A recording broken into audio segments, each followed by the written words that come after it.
نہیں ملنا چاہتے اور صاف صاف انہوں نے کہہ دیا کہ میں نہیں ملوں گا. تو ظاہر ہے کہ جب یہ نہیں ملے تو اس کے بعد شیر افضل مرغت صاحب باہر آ کے جو انہوں نے اسٹیٹمنٹ دیا اس پہ تو سمجھ لیں ایک طریقے سے پارٹی کے خلاف ہی پورا اسٹیٹمنٹ دے دیا. اور انہوں نے یہ بات کہا کہ یہ پارٹی تو بالکل مردہ گھوڑا ہو چکی تھی, اس کو میں نے زندہ کیا. انہوں نے کہا میں نے جو ہے جلسے جلوس کیے, کراچی سے لے کر سندھ سے لے کر KPK تک سارے میں نے جلسے کیے, اور ایک طریقے سے پارٹی میں ایک روح میں نے پھونک دی, اور اس طریقے سے پارٹی کھڑی ہو گئی, اور میری وجہ سے جو ہے 8 فروری کا الیکشن بھی پارٹی نے جیتا. مطلب اس قسم کے اسٹیٹمنٹ دیے. اور اس کے ساتھ ساتھ انہوں نے یہ کہا کہ باقاعدہ انہوں نے شبلی فراز صاحب پہ اور عمر ایوب پہ یہ الزام لگایا کہ یہ دونوں حضرات اور اس کے علاوہ اور بھی کچھ افراد ہیں جن کی وجہ سے جو ہے ان لوگوں نے جو ہے مجھے عمران خان صاحب سے دور کر دیا. انہوں نے اس طریقے سے اسٹیٹمنٹ دیا ہے, اور اس کے ساتھ ساتھ انہوں نے یہ اندیا بھی دے دیا کہ آئندہ اب جب ہی ابھی تو میں جا رہا ہوں, آئندہ جب بھی میں ملوں گا تو وہ عمران خان صاحب اگر مجھے بلائیں گے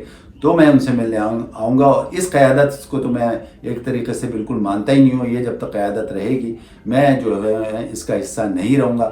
عمران خان صاحب اگر مجھے بلائیں گے تو میں آؤں گا. اب یہ تو پتہ ہی ہے آپ کو کہ اس طریقے سے جب اس میں تو کوئی شک نہیں ہے کہ شیر افضل مرغت صاحب واقعی پارٹی کے لیے جس طریقے سے ایکٹیو تھے, جس طریقے سے ٹاک شوز میں ایکٹیو ہوتے تھے, جس طرح سے سوشل میڈیا میں ایکٹیو تھے, ایسا تو پارٹی میں کوئی بھی نہیں رہا. اور آپ کو پتہ ہے ان کا جو اسٹائل تھا وہ ویسے بھی بہت سے لوگ پسند کرتے تھے. اور ایک طریقے سے واقعی اس میں تو کوئی شک نہیں ہے کہ پارٹی کو زندہ تو رکھا انہوں نے, جلسے جلوس کیے, کس طریقے سے پولیس بھی ان کو پیچھے ہوتی تھی, وہ آگے ہوتے تھے. تو اس طریقے سے سب چیزیں ہوئیں, اور اس میں کوئی شک نہیں ہے. مبصرین کا یہ کہنا ہے کہ یہ جو اسٹیٹمنٹ دیا ہے سعودیہ کے خلاف, ٹھیک ہے عمران خان صاحب کو برا لگا, لیکن بہرحال لوگوں کا یہ بھی کہنا ہے کہ عمران خان صاحب کو ملاقات ضرور کرنی چاہیے تھی. لیکن ظاہر ہے کہ وہ سربراہ ہیں, بانی چیئرمین ہیں, وہ جو بھی کہیں. لیکن اس کے ساتھ ساتھ مبصرین کا یہ کہنا ہے کہ آپ کو پتہ ہے کہ شیر افضل مرغت صاحب جو ہیں وہ کس طریقے سے میڈیا میں ہائپ کریٹ کرتے ہیں, اور ان کی ایک طریقے سے ان کی ایکسپرٹیز ہیں, اور وہ زندہ رہنا جانتے ہیں. ان کو پتہ ہے کہ میڈیا میں کس طریقے سے زندہ رہا جاتا ہے. تو اسی طریقے سے بہت سے مبصرین کا یہ کہنا ہے کہ ابھی بھی کچھ نہ کچھ وہ اس کا حل نکال لیں گے, اور ایسا ہوگا کہ کبھی نہ کبھی عمران خان صاحب سے ان کی ملاقات ہو جائے گی. اور یہ بھی ہو سکتا ہے کہ عمران خان صاحب کے جو ہے وہ کسی وقت بھی ان کو بلا لیں, کیونکہ یہ تو آپ کو پتہ ہے بہت سی ایسی باتیں پہلے بھی ہوتی رہی ہیں, جیسے کہ چیئرمین شپ کا مسئلہ تھا, اور چیئرمین شپ کا یعنی جو پارٹی کے چیئرمین شپ کا جو مسئلہ تھا اس میں بھی یہی ہوا کہ کبھی شیر افضل مرغت صاحب کا نام آتا تھا, کبھی حامد رضا خان صاحب کا نام آتا تھا, آخر میں وقاص اکرم صاحب, شیخ وقاص اکرم صاحب کا نام آ گیا. تو وہ ظاہر ہے کہ پھر بھی شیر افضل مرغت صاحب جو ہے ایک طریقے سے میڈیا میں رہے, اور اس طریقے سے باتیں ہوتی نہیں. تو ابھی بھی لوگوں کا یہ کہنا ہے کہ یہ ضروری نہیں کہ شیر افضل مرغت صاحب جو ہے بالکل پارٹی سے نکل جائیں, لیکن ابھی سر دست نہیں کہا جا سکتا. ابھی تو ایسا لگ رہا ہے اس اسٹیٹمنٹ کے بعد کہ شیر افضل مرغت صاحب عملی طور پہ جو ہے پاکستان تحریک انصاف چھوڑ چکے ہیں. لیکن بہرحال ابھی دیکھنا یہ کہ ہو سکتا ہے عمران خان صاحب آگے کچھ اور فیصلہ کر لیں, کیونکہ یہ تو آپ کو پتہ ہے کہ عمران خان صاحب بعض وقت صبح کچھ کہتے ہیں, شام کو کوئی الگ فیصلہ کر لیتے ہیں, جیسے پارٹی چیئرمین کے سلسلے میں جو بات ہوئی تھی اس سلسلے میں بھی. تو اب یہ دیکھیں سر سے اس پہ کچھ نہیں کہا جا سکتا, لیکن مبصرین کا یہ کہنا ہے کہ ایسا لگتا ہے کہ شیر افضل مرغت صاحب ابھی تو عملی سیاست میں نہیں ہے پاکستان تحریک انصاف کی, لیکن آگے ہو جائیں گے. 190 ملین پاؤنڈ کے سلسلے میں جب سماعت ہو رہی تھی تو اس سلسلے میں بھی ظاہر ہے کہ عمران خان صاحب وہاں پہ موجود تھے. تو پھر سماعت کے بعد جو ہے میڈیا سے بات کرتے ہوئے ایک سوال کے جواب میں انہوں نے یہ کہا کہ جس طریقے سے اسٹیبلشمنٹ نے کہا ہے کہ میں معافی مانگوں, میں کیوں معافی مانگوں, معافی تو ان کو مانگنی چاہیے کیونکہ سب سے زیادہ ظلم تو انہیں نے کیا.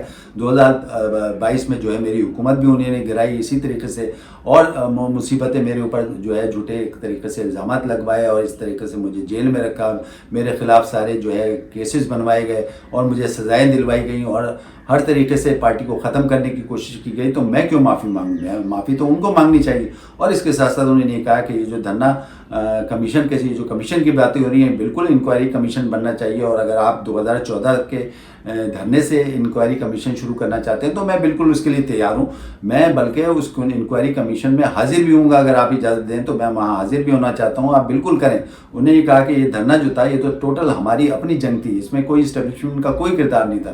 مطلب ایک طریقے سے یہ رد عمل بھی آ گیا. انہوں نے کہا کہ یہ تو ہماری جنگ تھی, وہ جو دھرنا تھا 2014 کا, میں اس کے انکوائری کمیشن کا حصہ بننا چاہتا ہوں, آپ مجھے بلائیں, میں اس کے سامنے حاضر ہوں گا, لیکن اس کے ساتھ ساتھ انہوں نے یہ کہا کہ باقی جو یہ سب چیزیں ہیں جس طریقے سے میں ہمارا مینڈیٹ چرایا گیا اور ہم پہ ظلم کیا گیا، پارٹی کو ختم کرنے کی کوشش کی گئی اور ہمارا ایک طریقے سے اتنی ساری سیٹیں جو ہیں اس پہ قبضہ کیا گیا ہے، فارم 47 کی پیداوار ہے، مطلب اس طریقے سے سارے الزامات لگائے. تو انہوں نے کہا کہ معافی میں کیوں مانگوں، معافی تو ان کو مانگنی چاہیے، میں بالکل معافی نہیں مانگوں گا. تو اب اس طریقے سے سلسلہ چل رہا ہے. باہر مبصرین کا اس پہ یہ کہنا ہے کہ یہ رد عمل بھی آ گیا ہے عمران خان صاحب کا، تو وہ تو معافی نہیں مانگیں گے. اب ایسا لگ رہا ہے کہ جو یہ چپکلش چڑھ رہی ہے، جس طریقے سے اسٹیبلشمنٹ کا بھی بیان آ گیا، ایک طریقے سے انہوں نے جو پریس کانفرنس کی اس کے سامنے کھل کے انہوں نے کہا کہ ان کو معافی مانگنی چاہیے اور عملی سیاست میں کا وعدہ کرنا چاہیے، بہترین طریقے سے اگر سیاست کر سکتے ہیں تو اس کا وعدہ کرنا چاہیے.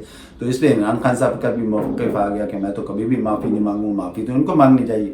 اسی طریقے سے اسد قیصر صاحب جو تحریک پاکستان کے ایک بڑے سرگرم کارکن ہیں، ایک طریقے سے آپ کو پتہ ہے کہ اسپیکر بھی رہ چکے ہیں، انہیں کا بھی ایک اسٹیٹمنٹ میں آ گیا. انہوں نے تو اس طریقے سے اسٹیٹمنٹ دے دیا کہ ہم تو سوال ہی پیدا نہیں ہوتا، ہم تو اپنے باپ سے بھی نہیں معافی مانگتے. تو اس طریقے سے یہ اسٹیٹمنٹ آ گیا. تو اس اسٹیٹمنٹ کی روح سے تو اب پتہ یہی چل رہا ہے کہ عمران خان صاحب یا تحریک انصاف اور اسٹیبلشمنٹ کے درمیان جو لڑائی شروع ہوئی ہے اب وہ ختم ہونے والی نہیں ہے. اگر کہیں ایک کوئی گنجائش نکلتی تھی کہ اس پہ شاید کوئی بات چیت آگے بڑھ جائے، کوئی مفاہمت کا راستہ نکل آئے، لیکن اب ایسا یہ لگتا ہے کہ کیونکہ ایک کانفرنس ہوئی اسٹیبلشمنٹ کی، اس کے بعد جوابی کارروائی ہوئی، دوسری کانفرنس تحریک انصاف کے رؤوف حسن صاحب نے جو الزامات لگائے ہیں اسٹیبلشمنٹ پہ وہ بھی آپ کے سامنے. تو بہت سے مبصرین کا کہنا ہے، ایسا لگ رہا ہے کہ اب یہ جنگ جو ہے چلتی رہے گی، بلکہ اس میں جنگ میں اور گرمی آگے آئے گی، اس سے زیادہ اور ہیٹ اپ معاملہ ہو جائے گا ایسا لگ رہا ہے. لیکن یہ دونوں چیزیں اپنی جگہ، مبصرین کا یہ کہنا ہے دونوں کا نقصان ہوگا یا دونوں کا فائدہ ہوگا، سب سے زیادہ جو نقصان ہوگا وہ پاکستان کا ہوگا. اس وقت کے لیے اتنا کافی. اپنے آسٹریلیا تر کو اجازت دیں، اپنا خیال رکھیں. اللہ حافظ.